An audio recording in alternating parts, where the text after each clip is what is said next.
En el caso de las plantas, la forma en que se generan plantas transgénicas es mediante el uso de una bacteria que se llama Agrobacterium tumefaciens. Agrobacterium tumefaciens causa naturalmente tumores en las plantas. La bacteria crece en el tumor y de esa forma entonces luego el tumor cae al suelo y se expande la enfermedad. La bacteria produce el tumor mediante un plásmido que tiene en el interior y que se llama el plásmido TI. Este plásmido TI tiene tres áreas principales. Una de las áreas de este plásmido está encargado de transferir los genes del plásmido, los genes principales del plásmido, al genoma de la célula huésped. Este es el que transfiere esto al genoma de la célula huésped. ¿Y qué transfiere? Dos genes principales. Un gen que genera un tumor, eso quiere decir que en el fondo genera la replicación sin control de las células de la planta de ese punto en particular, y además transfiere unos genes que producen unos aminoácidos que se llaman opinas y que en general solo Agrobacterium puede usar como alimento. Entonces, tiene unos genes de nutrición y genes del tumor que son transferidos mediante estos otros genes. A esta altura entonces ya se ha modificado el Agrobacterium y el plásmido de Agrobacterium se ha modificado para que en lugar de tener estos tres elementos, estos plásmidos usados en biotecnología del Agrobacterium solamente tienen los genes de transferencia. Y a estos genes de transferencia se les agrega en el plásmido en forma recombinante un gen de interés, por ejemplo el gen de la resistencia a insectos, ¿sí? Pero así se le puede incorporar cualquier gen a las células de la planta, al genoma de las células de la planta.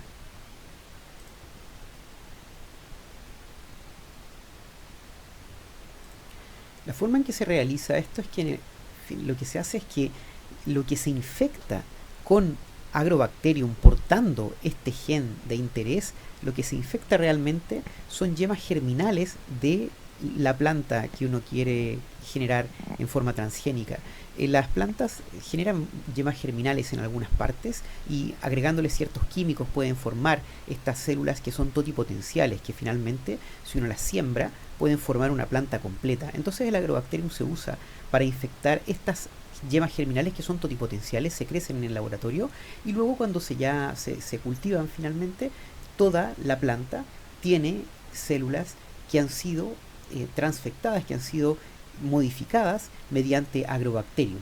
Y por lo tanto toda la planta, todas las células son resistentes a insectos y las semillas resultantes generarán plantas que van a ser resistentes a insectos mediante esta transgénesis en particular, en este ejemplo en particular.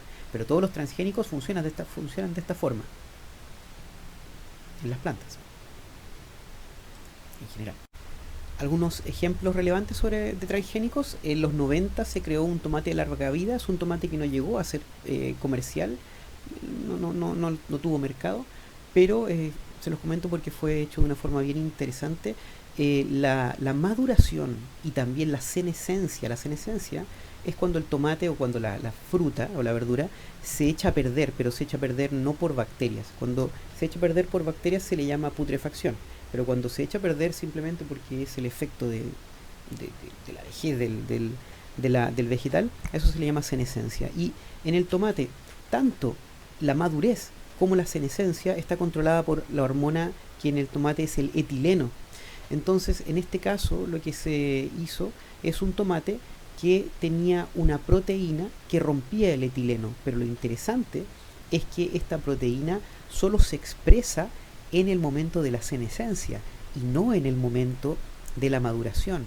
Entonces justamente este gen que controla para la proteína de un fago, de un virus, de hecho, de un virus de bacteria, que rompe esta molécula o que rompe la vía que lleva al etileno, esta proteína en particular tenía que ser producida solamente en senescencia. Y la forma en que se logró es poniendo al gen de esta proteína bajo el control de un promotor que solo se activa durante la senescencia. Entonces durante la senescencia se activa el promotor, también se activa el transgen, se produce esta proteína que evita la síntesis de etileno y entonces el tomate dura mucho más fresco. Otro ejemplo, este sí es un transgénico comercial, es uno de los transgénicos más comunes, es un transgénico de Monsanto. En mi opinión ha sido un transgénico que ha ayudado más que perjudicado, que ha ayudado bastante, porque es un transgénico que produce una proteína que mata insectos, mata larvas de insectos. Es una proteína que se le llama BT, también se le llama CRY. Se le llama BT porque viene de una bacteria que se llama Bacillus thuringiensis. Entonces, muchas plantas hoy en día transgénicas están modificadas con este gen de esta proteína BT, y lo que hace es eliminar larvas de insectos. Ahora, la gracia de esta proteína que es bastante específica. Entonces es específica contra ciertos órdenes incluso de insectos, y por lo tanto está lejos de dañar a los mamíferos, y por lo tanto es una especie de insecticida que es específico contra insectos, pero no contra nosotros. La otra ventaja es que, como es un insecticida finalmente que produce la planta, y es una proteína que no es dañina, pero como la produce la planta, solo las larvas que se comen la planta son dañadas por el insecticida y mueren. Y no como ocurre en la mayoría de los cultivos, en donde el insecticida se usa y se echa indiscriminadamente, cae al suelo, y en el suelo mata a todos los artrópodos, ¿verdad? En este caso, este insecticida solo mata a aquellos larvas que se comen la planta. Y por lo tanto, en general ha sido benéfico. Se han ahorrado muchas toneladas de pesticidas mediante el uso de este transgénico. Un transgénico con bastante impacto social fue uno que se generó para contrarrestar un virus que afecta a la papaya. Cuando la papaya está infectada por el virus, prácticamente no puede crecer. Estas papayas son diferentes a las que se venden en La Serena, ¿sí? Son las papayas que en general se venden en el resto de Latinoamérica. Y entonces, en este caso, lo interesante es que el transgen produce una proteína del virus, y por lo tanto, cuando el virus entra a la papaya, se ve en un desbalance de sus propias proteínas y no puede crecer. Y por lo tanto, esta es una forma, entonces, se salvó el cultivo de la papaya en Hawái. El 50% de la papaya es transgénica gracias a este transgénico. En el mundo existe una gran deficiencia de vitamina A en los lugares más pobres, y el principal alimento del mundo es el arroz. Y por lo tanto, hace bastantes años atrás se buscó lograr producir vitamina A en el grano de arroz. Esto fue un hito bastante relevante, porque la vitamina A ya no es una proteína, ¿verdad? Y por lo tanto, de hecho, es una molécula que debe ser producida por más de una proteína. Entonces, esa serie de proteínas, que son 2 o 3, creo que 2, fueron puestas entonces en un transgen, y se produjo este arroz que se llama arroz dorado. Este arroz contiene vitamina A, y hoy en día incluso se ha mejorado la producción de vitamina A para que incluso contenga más vitamina A. Entonces, hay bastantes ejemplos de transgénicos que proyectan su buen uso y su uso social. Sin embargo, da la impresión de que no se usa más frecuentemente también de esta forma por la percepción negativa del público. Y por eso que no estamos comiendo arroz dorado finalmente.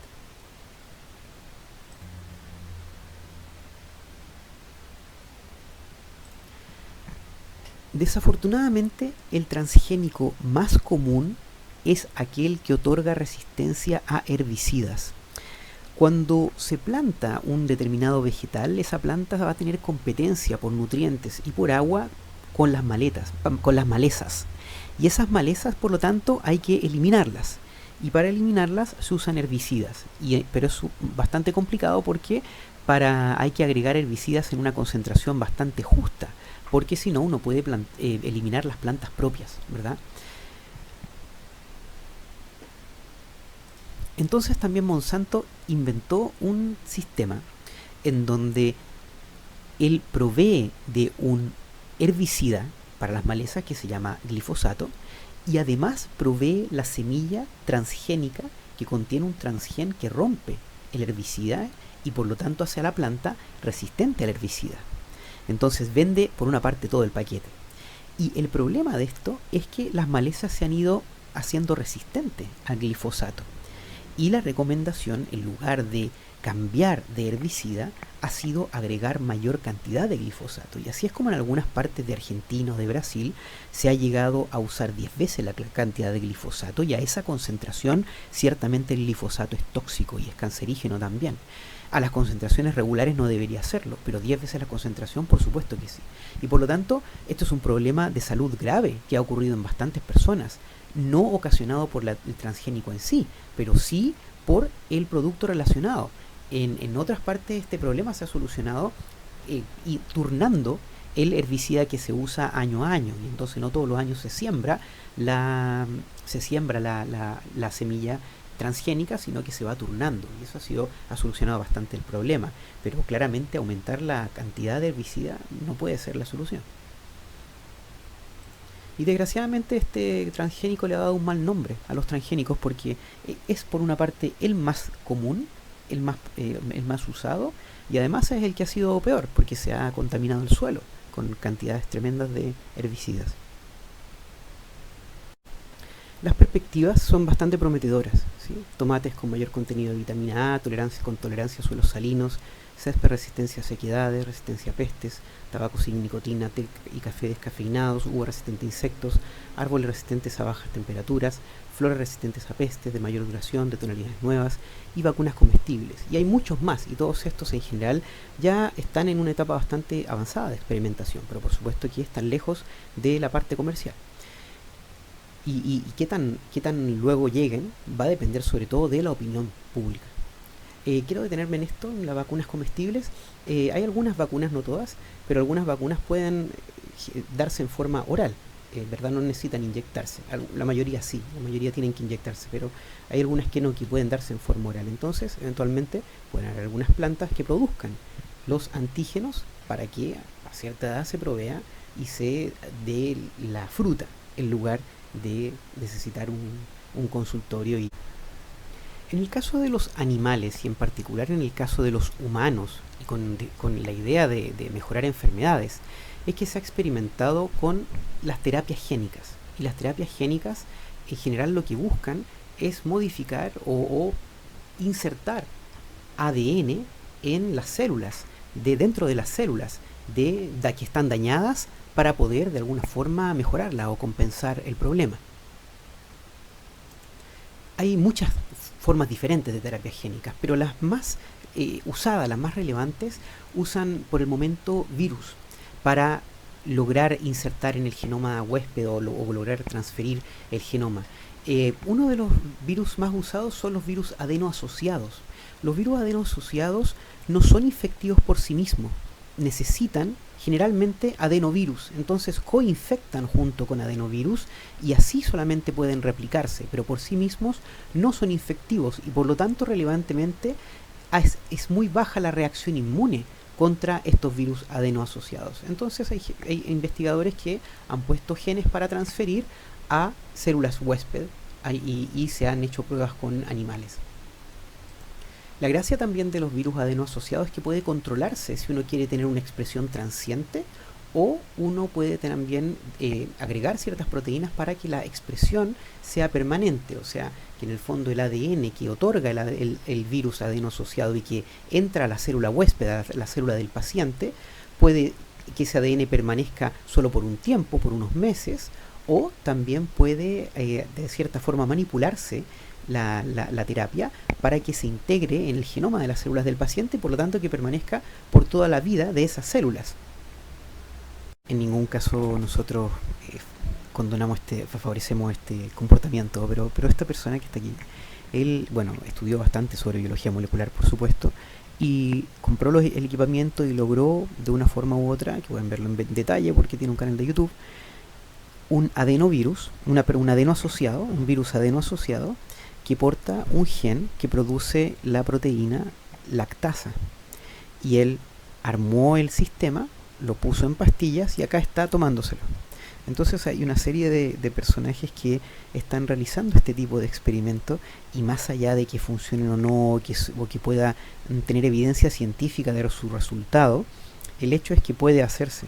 Porque, claro, la transgénesis y este tipo de experimentos son cosas que cada vez están más disponibles. Entonces esta persona estudió bastante y luego logró hacerse este tratamiento y él dice que le resultó. Él dice que pudo tener tolerancia a la lactosa durante varios meses y luego, claro, como era un sistema transiente, volvió a perderla, pero claro, a él le funcionó. Ahora, por supuesto que hay que notar que esto no sé, no se puede considerar uno no puede considerar estos datos porque son puntuales, son sobre una persona, ¿verdad? Y los estudios uno tiene que hacerlos sobre miles de personas para realmente que se conviertan y durante varios años, para que realmente se conviertan en algo que puede ser comercializado en forma segura y que uno pueda asegurar efectividad, ¿verdad? De esta forma, ellos hacen este tipo de ensayos solos y a veces resultan, muchas veces, la mayoría no, pero son aplicables solamente a ellos por el momento. Pero es interesante.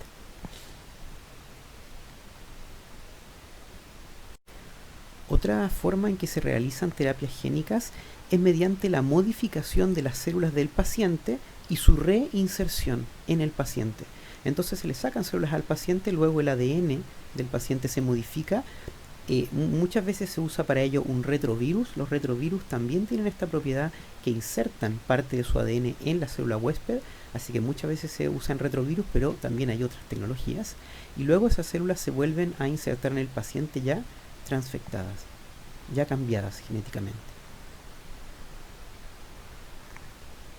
Existen tecnologías para microinyectar ADN también y a veces solamente por azar se integran o al menos quedan expresando durante mucho tiempo.